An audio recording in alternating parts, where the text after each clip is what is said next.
Hello and welcome everyone to today's live webinar, See the Big Picture, How Best to Expand Internationally with Integrated Merchandise Planning for Retail and Wholesale Channels. Today's webinar is brought to you by 7th Online in partnership with Columbus Consulting. My name is Jipei Zhang, Director of Marketing at 7th Online. Very glad to have everyone join online today. Your consumers today expect to find whatever they need whenever, wherever they interact with your brand, both domestically and internationally. Instead of planning separately for each country's stores, websites, or wholesale channels, leading apparel, footwear, and accessories brands are moving towards gaining a holistic picture of global consumer demand across all distribution channels and geographies. Integrating merchandise planning between domestic and international stores, franchise, and web outlets is therefore a critical first step. This presents tremendous business opportunities. For the first time, brands can truly leverage economies of scale for production, drive significant inventory productivity improvement, reduce markdowns while still delivering tailored assortments to specific countries both online and offline. To fully capture and realize such opportunities brought about by international strategies, different companies have different approaches, and I'm very glad to have with me today two retail experts to share with us some of the best practices. Charlotte Kulop-Chesvinsky is a partner with Columbus Consulting and Director of the EMEA region. She assists clients in bringing together business process, IT strategy, road mapping, and system selection and implementation in this omni-channel world of retailing. Charlotte has over 20 years of retail leadership with a deep understanding in merchandise planning, allocation and replenishment, omni-channel strategy and operations, manufacturing, sourcing, and supply chain management. Prior to joining Columbus, Charlotte spent 13 years in planning software, running professional services teams delivering planning software to Tesco, Matalin, M&S, VND, House of Fraser, just to name a few. And we also have Christina Chan with us today. She's currently Manager of Planning Solutions at 7th Online. She assists in solution delivery, implementation, professional services. A former merchandising and technology leader at major retail apparel and software companies, Christina has over 15 years of experience in merchandise planning, demand and forecast planning, supply chain, and allocation. She has worked with major retailers as well as software companies including Macy's, The Gap, Volcom, Akira Group, Shoe Palace, JDS Software, and more. So now, without further ado, let me first turn it over to Charlotte. Great, thanks very much, and really welcome all of you onto the call and the webinar this afternoon. And what I really wanted to talk to you about was some of the challenges that people are facing and you yourselves are facing, and then some of the case studies of the retailers and how they're using those challenges. I think that all of you probably understand these very clearly, that your world has just got much more challenging. I talk about sort of the push versus the pull model, where consumers are now really pulling the demand rather than retailers pushing the stock out there. When I started in retail, I started in Adams Children's Wear and Next here in the UK, and it was very much you as a buying and merchandising team decided what you felt your customers wanted and you pushed the stock out there. And I think that the second thing is around that brand integrity and the social interaction. It's paramount these days that consumers get that same experience across any channels. And therefore understanding your consumers and how they want to shop, where they want to shop, is it click and collect, is it home delivery, really understanding what they want, and then targeting the products to those customers and making sure that the right product is there in the right place. I'm sure all of you know that there's, people talk about the 3-stripe rule, where if you don't have what a customer wants on 3 occasions, they're unlikely to shop with you again. And so I think making sure there's that consistency across your channels and making sure the customers have got the stock where they want it is absolutely paramount. So let's move forward onto the next slide and move into some of the examples and talking about global thinking but local delivery.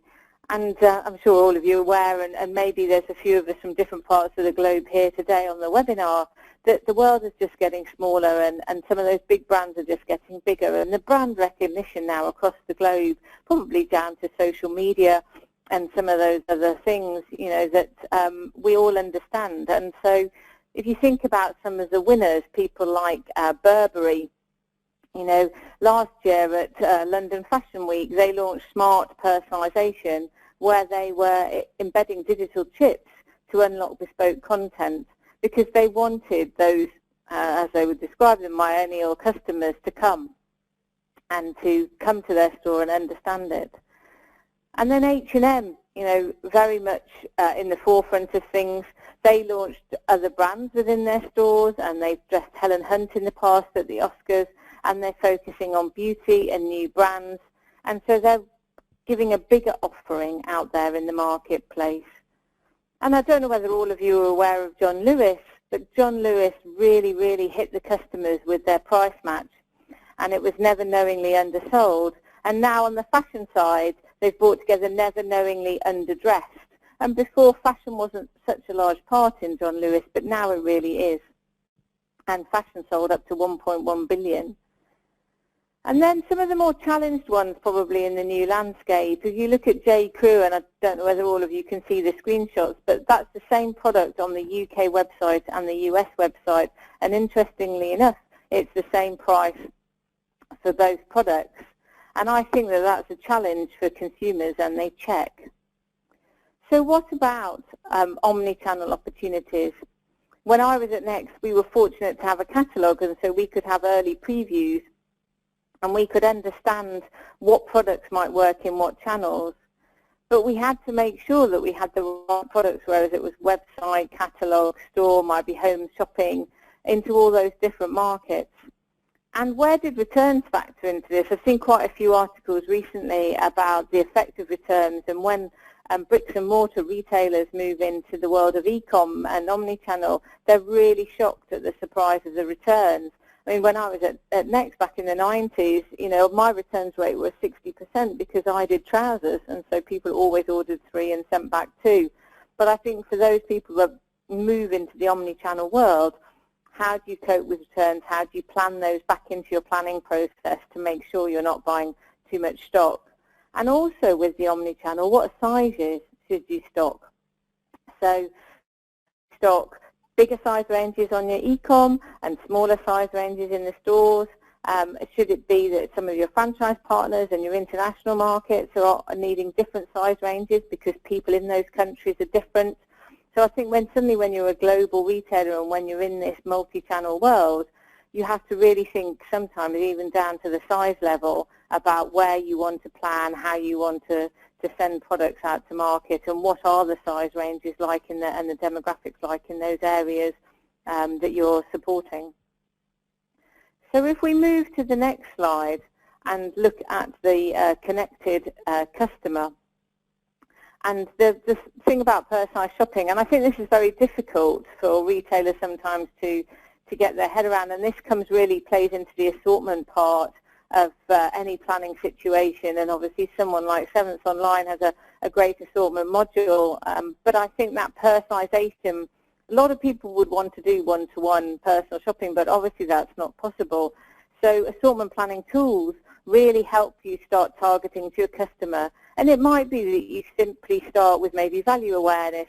Lots of retailers here in Europe talk about good, better, best, and start planning your range by that. Maybe you've got premium stores and clusters of stores that are in more affluent areas to clusters of stores that are in less affluent areas.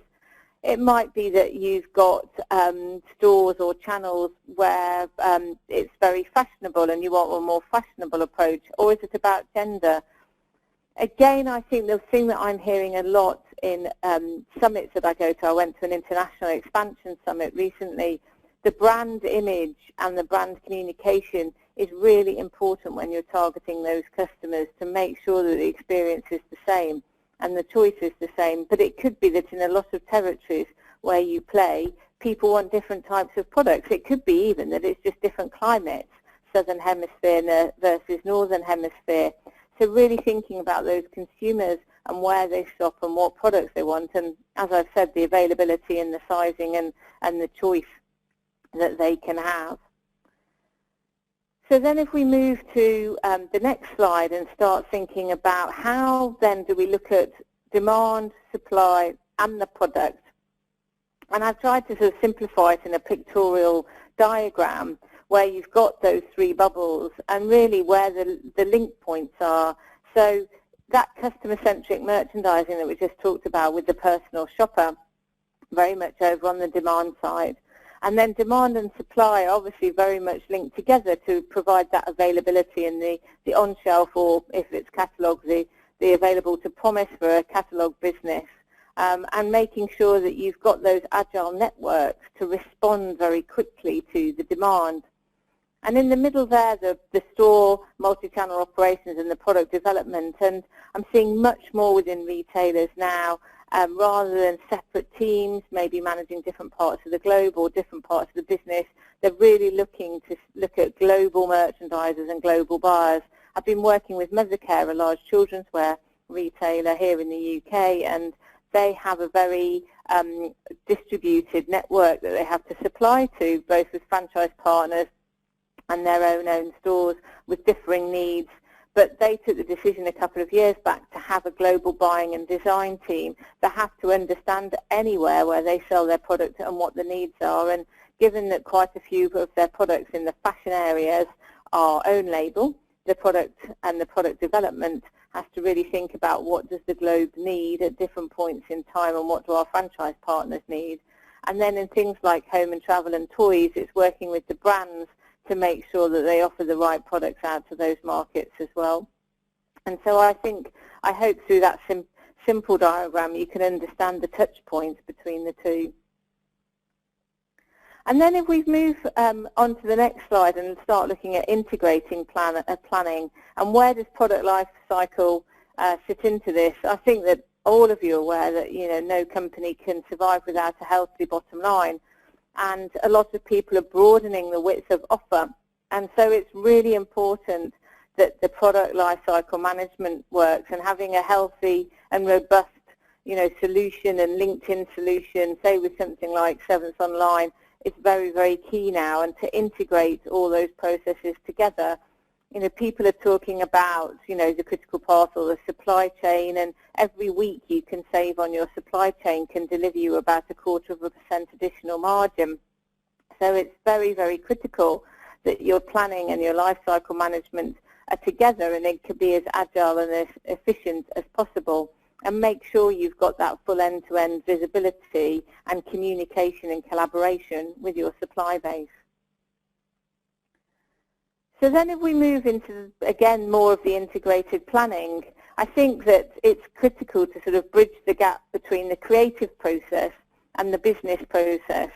So you've got a lot of creative people in the product design and development area with patterns and tech designers and the merchandisers, and then you've got the logistics and the supply chain on the right-hand side. And so bridging that gap is even more critical between assortment planning and product lifecycle management, and so that the supply chain is linked to that customer view and driven by customer demand, and being agile enough to respond to that customer demand.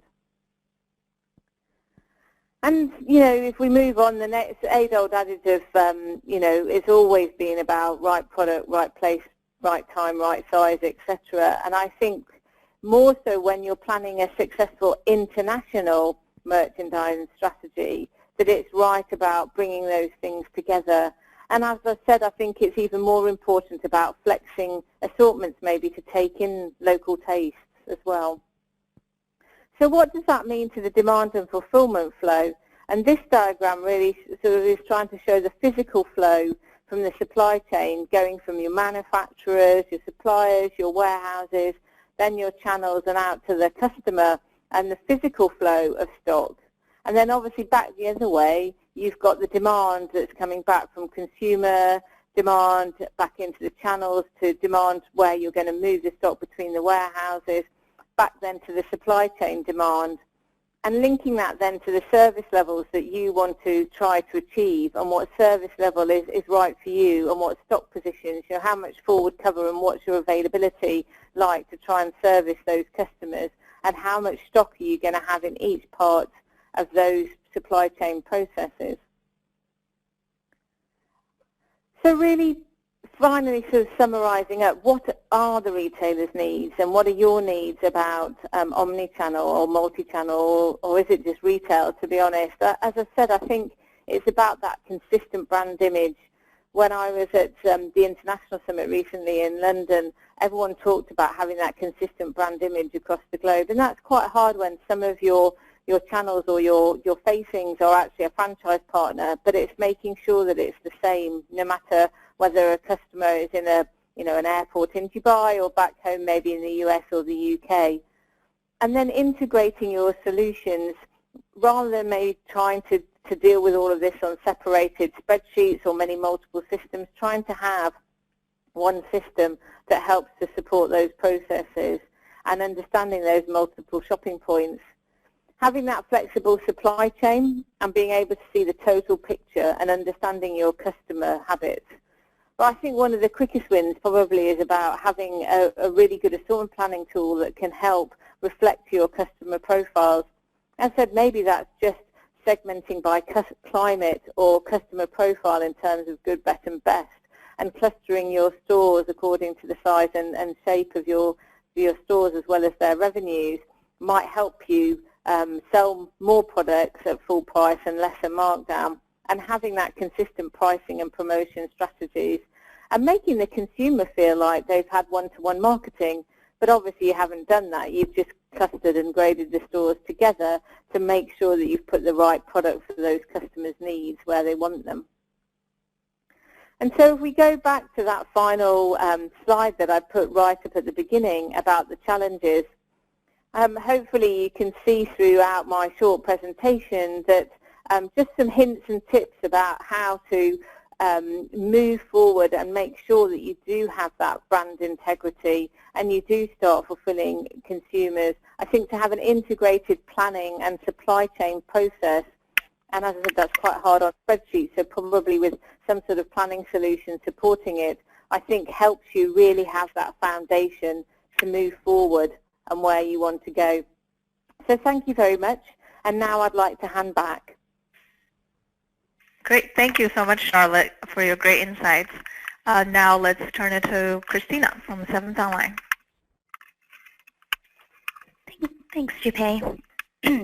As you know, for retailers today in the fashion apparel and footwear sector, the world is full of diverse markets offering a wealth of business opportunity. Retailers and brands such as H&M, Zara, Uniqlo, Nike, and Adidas have long invested in and benefited from global opportunities. In today's connected world of retail, more retailers and brands are eager to explore new markets. With attractive business opportunities come risks as well, and some have faced serious setbacks in their efforts to expand. Our work here at 7th Online, we have seen the way modern planning systems built for multi-channel global businesses can enable integrated planning processes and provide the company critical demand insight for growth. That's why in today's presentation, I'd like to focus on the changing role of merchandise planning and discuss how retail leaders can upgrade their processes and technology to best support their international expansion strategies. I hope the thoughts shared in my presentation today can be useful to your company's international growth journey. As a general principle, retailers must significantly customize their market models and product offerings to meet local needs and preferences according to a recent report by the National Retail Federation. This may require retailers to adjust their supply chains and paths to market and to launch limited online offerings first to the test market before investing fully in a physical store. In terms of stock, what works in one country may not work in another. Still, retailers won't know for sure until they test those products first and make sure they provide the same value for new customers. Retailers may find that they need to stock items that are specific to a geography or culture. Retail associates and managers can aid in this process. According to the NRF report, we should expect retailers to more fully empower store and regional managers when developing marketing and sales plans, given the managers' better understanding to local consumer and community needs. Every retailer has expanded into foreign markets or has even thought about it knows only too well, globalization adds layers of complexity to every aspect of doing business, thus creating greater risk exposure. Here's where effective merchandise planning can play a critical role. It helps to control and manage inventory risks in new markets and understands consumer demand patterns in order to identify new selling opportunities. When this is done well, effective planning provides fuel and systematic support to growth in local markets. On aggregate, we see that effective merchandise planning at global organizations drive home bottom line benefits from the following areas. It enables a global view of demand and understanding of consumer patterns. It helps to drive systematic improvements in inventory productivity.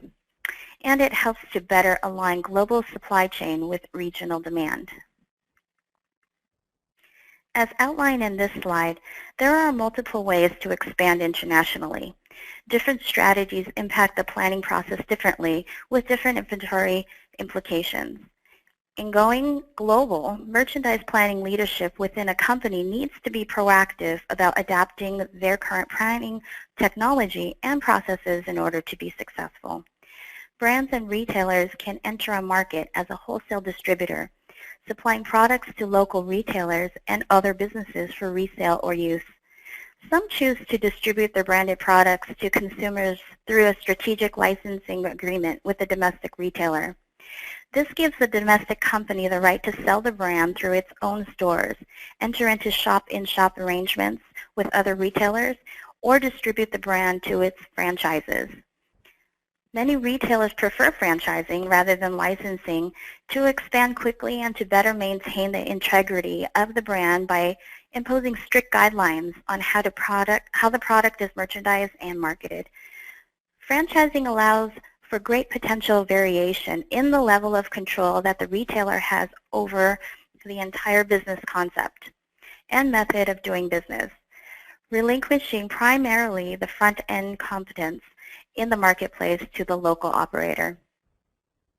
To retain even more control, retailers may opt to enter into a joint venture agreement with a domestic player. Compared with a wholly owned venture, combining capabilities and resources with a partner can reduce time to market. Other benefits include the opportunity to learn the joint venture partner and share the risk. As with franchising, choosing the right partner is critical. Corporately owned expansion provides the most control from branding into inventory, so it is usually the most time-consuming way to enter a foreign market. Although the mode of entry can be the most lucrative, it can also be the most risky, given the size of the investment required and legal, regulatory, or labor considerations, not to mention the financial implications of going it alone. As a result, own expansion is sometimes used as the second phase of companies' market entry strategy, once the overall market risk has been determined. Internet retailing is the fastest growing retail channel globally and on a national and regional basis. Online retailers benefit from the ability to interact with consumers and learn about their specific needs and wants, sometimes as a precursor to eventual brick-and-mortar retailing. This allows them to build customer relationships without first incurring the expenses of creating a physical presence in the market. Successful global retailers have entered different markets in different ways. Some retailers use multiple methods, even within the same country, in an effort to cater to individual geographic areas. No matter which strategy your brand follows to expand into new markets and geographies, there is now a key business opportunity for your merchandise planning to adapt and upgrade in order to provide the vital support that the company needs to maximize sales and maximize inventory risks. At Southern Online, we have worked with successful global retailers during their growth journey, helping them to think strategically about planning across channels and geographies before rolling out phased implementation. Let's now look at some of the key best practices adopted by some of the market leaders in upgrading their merchandise planning to best maximize their selling opportunities in domestic and international markets. The first key here is to rethink global demand planning in an integrated fashion. Many multiple channel retailers currently have separate planning teams that are responsible for brick-and-mortar stores, web, and domestic wholesale or international wholesale. Keeping each of these channels aligned to the corporate direction can be challenging because in many cases, channel is working within each of its own segregated silo with little or no visibility into each other's planning goals and activities. Each corporate level there is a lack of visibility into the total global demand, and this can impact a global brand's identity as it is communicated through inconsistent assortments, and this can affect profitability if inventory ends up piling up in one channel while it is ultimately needed in another. The proactive companies, therefore, take the opportunity to begin realigning processes with the global to gain a completed and reliable picture of global demand. This also brings us to the second key point. In the global picture of retailing, the meaning of a channel potential expands to include its entire global distribution, whether it is a direct selling through franchise or wholesale arrangements. In global markets, as well as domestic markets, there can now be a mix of distribution channels. In Europe, retailers also face unique inventory, assortment, sizing challenges due to the complexity and diversity of regional and local markets. Merchandise and assortment planning at the corporate channel and regional levels therefore becomes this critical liaison to translate financial growth and growth objectives into assortments that can drive such brands' appeal, providing consistencies and ultimately generate the return on inventory investment on a global scale. Under an internalization strategy, we begin to see an increasing shift at leading multi-channel global retail brands to move from a pure corporate-led planning to one that encourages more collaboration between corporate and channels or regions. This rebalance between top-down and bottom-up planning is now helping brands to best anticipate, identify, and react to regional-level opportunities, whether it arises from the direct channel in Japan, franchise operations in Europe, or brick-and-mortar stores here in the States.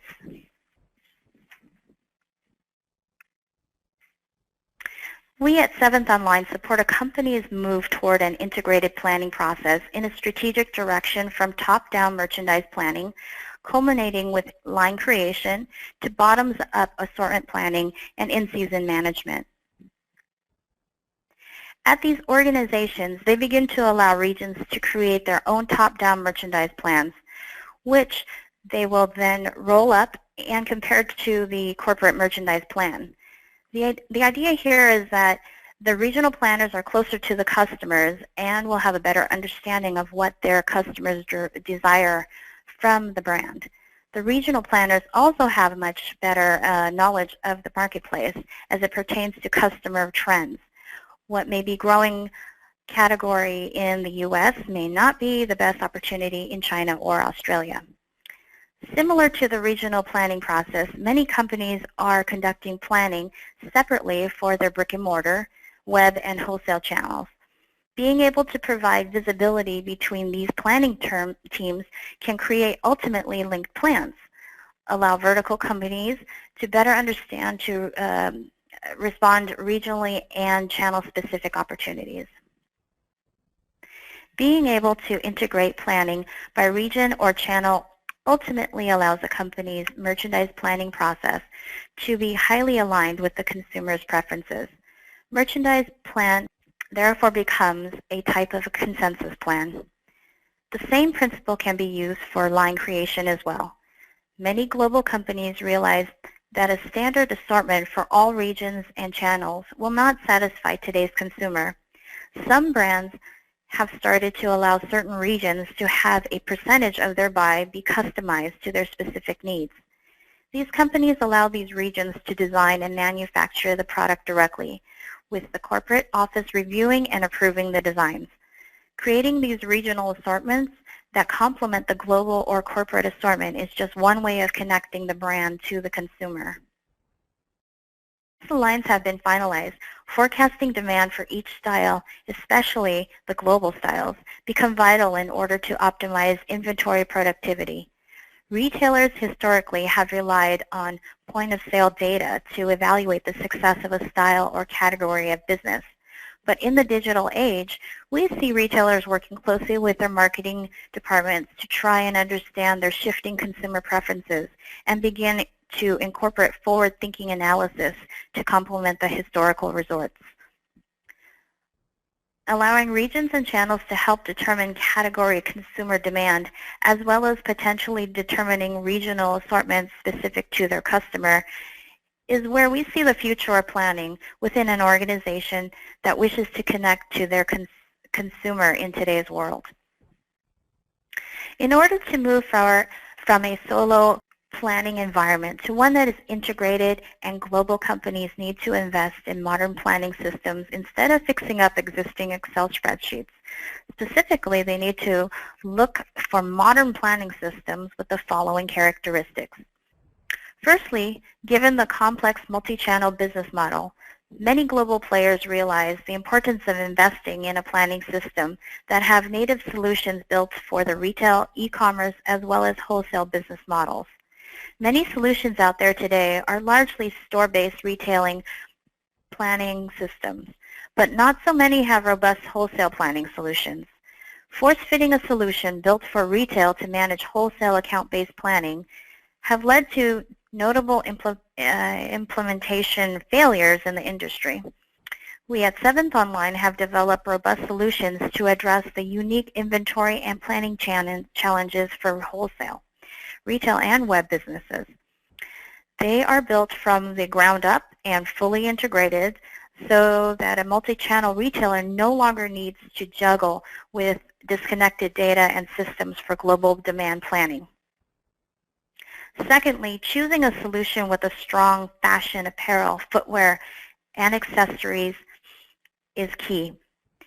As a company built by industry veterans for the industry, we understand firsthand that solutions modeled after hard goods or consumer products are often lacking in their flexibility and level of granularity required to handle short-term life cycle products common in the apparel and footwear and fashion sector. Thirdly, investing in a cloud-based solution with advanced embedded analytics is becoming more and more important. Unlike traditional online premise, installed software, cloud solutions like what we offer here at 7th Online provide frequent releases, upgrades, and personalized customer support. Our proprietary algorithms tailored to the fashion and apparel industry provide additional analytical support to season planners. Over the years, we have worked exclusively with apparel, footwear, and accessory retailers and brands. Many of them have gone through or are currently undergoing growth and transformation that has a critical international component. We are proud to be partners with some of the industry's fastest growing and leading brands, learning their needs, their unique approaches, sharing best practices with them, and collaboratively driving process and technology innovation. But with all these decisions to be made by companies looking to expand globally, the one basic principle still remains. In order to implement your global strategy, you need to first create a plan. So at the end of today's webinar, I would like to share with you a few things we have seen that help to create planning and implementation success in global expansion. Many ask how best to approach an implementation for their global company.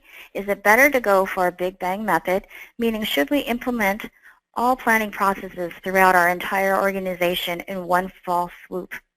Or should we implement a phased approach, meaning let's start with a division or a region first, hammer out all the nuances and requirements before exposing other areas to the planning system? We here at 7th Online have always favored the phased approach. While this approach may take longer to implement as far as timeline than a big bang approach, we feel that the We feel that it leads to quicker adoption as new areas and associates can see the benefits that already implemented areas are reviewing. For example, in the focus of a brick-and-mortar retail, there are several places to start. Some begin with implementing open-to-buy, impacting in-season performances. Some others have merchandise planning worked out already, but need system support in assortment planning and allocation. For more complex multi-channel or multi-brand operations, depending on the business's needs, a company can begin with one piece of the business first. For example, we have advised one of our complex global branded retailers to begin with corporate demand planning first, with two of their key brands before moving into implementation of retail. After you figure out the overall approach, how well the application maps to and supports a client's actual business process becomes key. That is why a deep discovery is absolutely critical at the beginning of an implementation. Some clients have preferred a set of processes in a legacy system environment and would like the new application to support that and provide the ability to scale, while other clients want to use the opportunity of implementing a new system to revamp their existing process. And it is then critical to understand what is the desired to be process. In either case, deep discovery and discussions of best practices play a critical role in clearly defining the client's objectives and requirements. In any of our planning implementations, we normally reserve 35 to 45% for discovery and blueprint phase. Getting commitment and alignment from senior management and users is critical in the implementation. Having the proper expectation set will increase your chances of user adoption. And speaking of user adoption, there is nothing more disappointing than a software as shelfware. Certainly, many things can have a direct impact on the rate of adoption. It could be the system and the process alignment, integrity of data, integration, automation, training, and much more. One thing that we have seen that has worked very well in driving user adoption is a friendly user interface. When an interface provides the familiarity of Excel spreadsheets, an environment that users are often very accustomed to, while backed by an intelligent and powerful analytical engine, the reaction has been very positive among our users. In fact, in a recent analysis conducted by the 7th Online Customer Advisory Board, our front-end interface was rated extremely easy and a major reason for user adoption of the planning systems. Additionally, the power of analytics and giving the users direct control of their data has proven to be another win and factor for success. The idea here is very simple. Instead of only giving IT the access to advanced tools to slice and dice business data, planners and buyers can take advantage of an intuitive reporting and analytics engine embedded in a planning and allocation solution. This gives them immediate insights as they are analyzing their business and tweaking their plans and projections. Finally, a successful project not only brings about immediate benefits for the planning and allocation teams, the process, insights, and systems together can turn the planning department into a hub for global demand visibility. Other critical departments such as design, production, supply chain, and finance can better collaborate based on such demand visibility. A win for one team can be translated into a win for many in the entire organization. In our work with apparel, footwear, and accessory retailers, we see a lot of creativity in addressing common challenges in planning and allocation to drive towards unified commerce and win greater mind share and wallet share of the consumers. We at 7th Online have incorporated these best practices into our merchandise and assortment planning solutions to help retailers address opportunities and challenges in their journey to expand internationally. With all that, I thank you for your attention. I also wish you the best of luck in your decisions to invest in and implement a planning and allocation system to help you achieve your business transformation agenda.